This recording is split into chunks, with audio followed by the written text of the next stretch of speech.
안녕하세요. 법무법인 율촌 조세부문의 성수연 변호사입니다.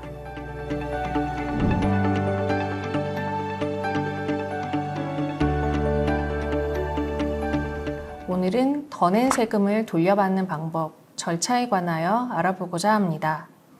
먼저 세금을 더 냈다.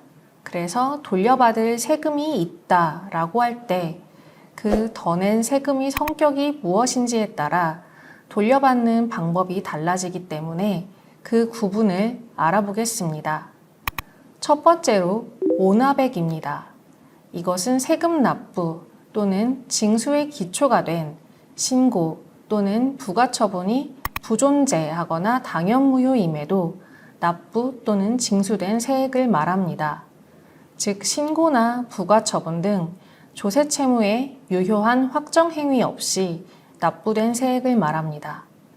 다음으로 초과납부액은 신고 또는 부가처분이 당연무효까지는 아니지만 그 후 취소 또는 경정됨으로써 그 전부 또는 일부가 감소된 세액입니다. 이것은 세액 납부 당시에는 적법한 납부였지만 사후적으로 환급 의무가 발생한 세액을 말합니다. 이와 같은 오납액과 초과납부액의 차이는 무효와 취소의 구별에 따른 상대적인 것인데 환급을 구하는 방법에서는 큰 차이가 있습니다. 오납액은 곧바로 환급 청구를 할 수 있는 반면 초과납부액은 취소 소송을 거쳐야 합니다. 이에 대해서는 뒤에서 다시 말씀드리겠습니다. 마지막으로 환급세액입니다. 이것은 정상적으로 납부되었으나 그 후 각 개별 세법에서 정한 환급 요건을 충족함으로써 발생한 것입니다. 과오납금은 일반적인 이론에 따라 해결되는 것인 반면 환급세액은 각 개별 세법에 따르므로 다양한 근거와 내용을 갖고 있습니다. 크게 나누어 보면 예정신고납부, 중간예납, 원천징수 등으로 미리 낸 세금이 결정세액을 초과할 때와 같이 환급 결정을 별도로 요하지 않는 경우와 법인세법에 따른 결손금 소급공제와 같이 납세자의 신청에 대해 과세관청이 환급 결정을 함으로써 비로소 환급세액이 확정되는 경우로 나누어 볼 수 있습니다. 환급세액의 환급은 각 개별 세법 규정에 따르게 되어 있으므로 이하에서는 오납액과 초과납부액을 돌려받는 방법에 대해서만 살펴보겠습니다. 세금을 돌려받는 방법은 조세채무의 확정 방식에 따라 달라지게 됩니다. 여기서 성립과 확정이라는 개념이 나오게 되는데 민사채무는 실체적 법률 요건이 충족되면 발생하므로 특별히 성립과 확정이라는 말로 나누지 않습니다. 그러나 조세채무는 성립과 확정이 각각 달리 이루어지게 됩니다. 즉 조세채무는 각 개별 조세실체법에서 정한 과세 요건을 충족했을 때 성립되고 조세채무의 확정은 조세절차법에 의하여 이루어져 그 시기가 달라지게 됩니다.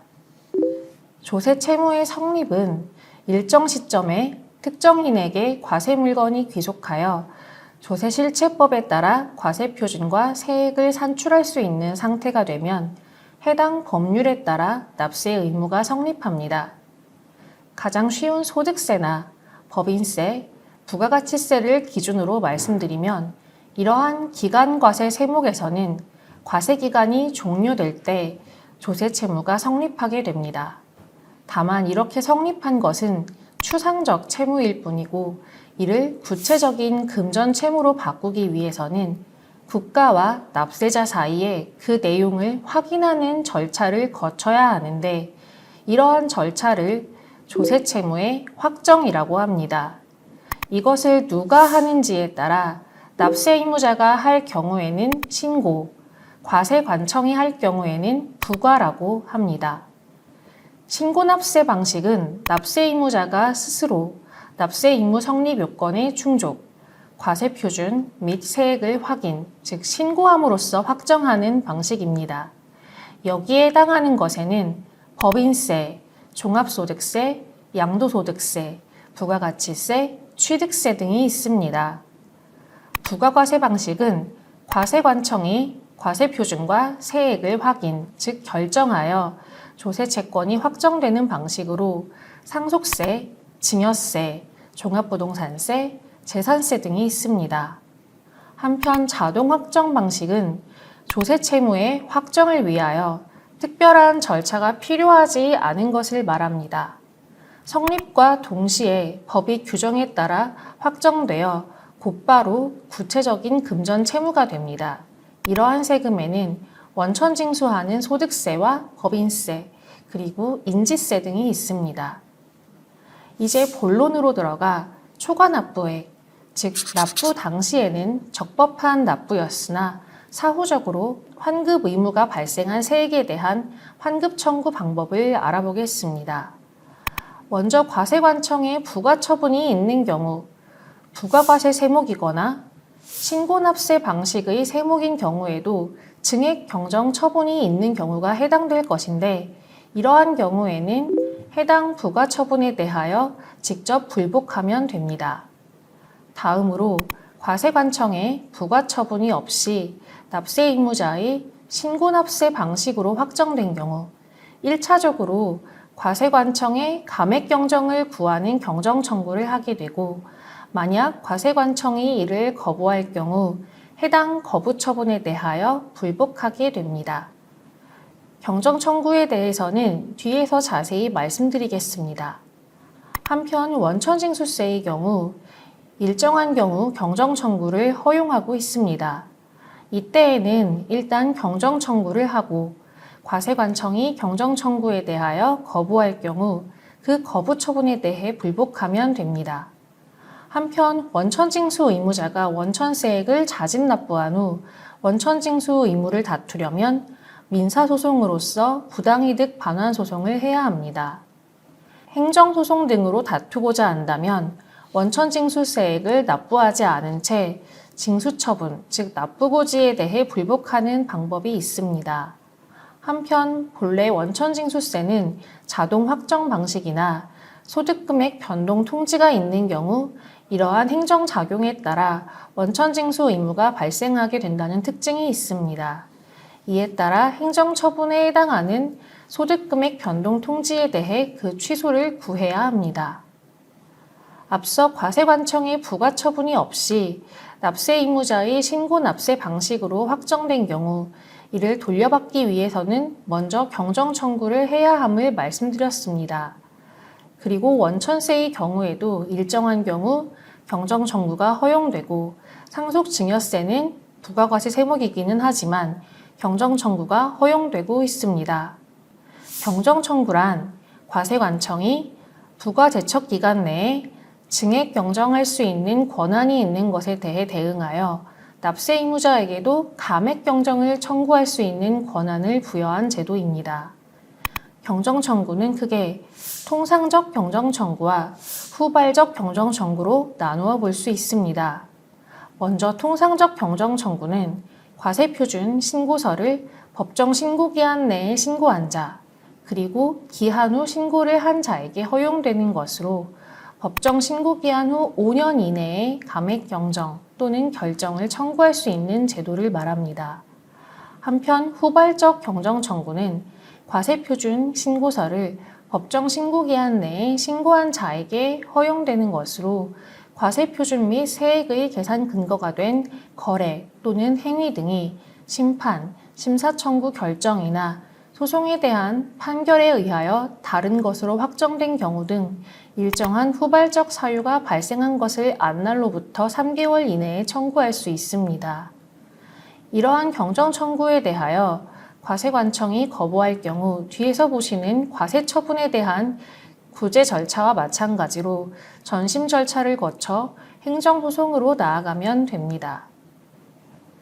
과세처분에 대한 구제 절차를 크게 나누어 보면 사전구제와 사후구제로 나누어 볼 수 있습니다. 먼저 사전구제로서 과세예고통지 또는 세무조사 결과 통지를 받은 자는 해당 통지를 받은 날부터 30일 이내에 과세 전 적부심사를 청구할 수 있습니다. 다음으로 과세관청의 과세처분 또는 경정 거부 처분이 있는 경우 그에 대한 사후구제로서 해당 처분에 대한 이의 신청을 할 수 있고 전심 절차를 거쳐 행정소송을 제기할 수 있습니다. 이의 신청은 선택적인 것이지만 전심 절차는 필수적인 것으로서 조세심판원에 대한 심판 청구, 국세청에 대한 심사 청구, 감사원에 대한 심사 청구 중 하나를 선택하여 제기할 수 있습니다. 이 중에서 가장 많이 이용되는 것은 조세심판원에 대한 심판 청구입니다. 또한 지방세의 경우 한동안 전심 절차가 임의 절차로 이루어졌지만 2019년 이후 국세와 동일하게 행정심판 전치주의의 적용을 받게 되었습니다. 한편 과세처분이 부존재 또는 단연 무효인 경우에는 행정심판 등을 거치지 않고 곧바로 민사소송 등으로서 부당이득 반환 청구를 제기하면 됩니다. 다만 무효 사유인지 아니면 취소 사유인지는 그 하자의 중대 명백 여부에 따라 달라지는 것으로 그 예측이 어렵습니다. 이에 따라 실무적으로는 불복기한을 놓치지 않은 이상 통상 취소 사유만 존재하는 것으로 보고 전심 절차를 거쳐 행정소송을 제기하는 것이 일반적입니다. 그 밖에 국민권익위원회에 대한 고충 민원 신청이 있습니다. 이는 부패 방지 및 국민권익위원회의 설치와 운영에 관한 법률에 따른 것으로 행정심판, 소송의 절차가 진행되었거나 진행 중인 사건은 그 처리 범위에서 제외되며 권고 조치가 강제력을 가지는 것은 아니어서 실효성은 비교적 낮습니다.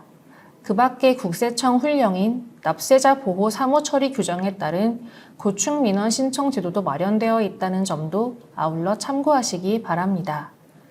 이상과 같이 오늘은 더 낸 세금을 돌려받는 방법, 절차에 대하여 간단히 알아보는 시간을 가졌습니다. 관련하여 더 궁금한 점이 있으시다면 율촌으로 연락 주시기 바랍니다. 감사합니다.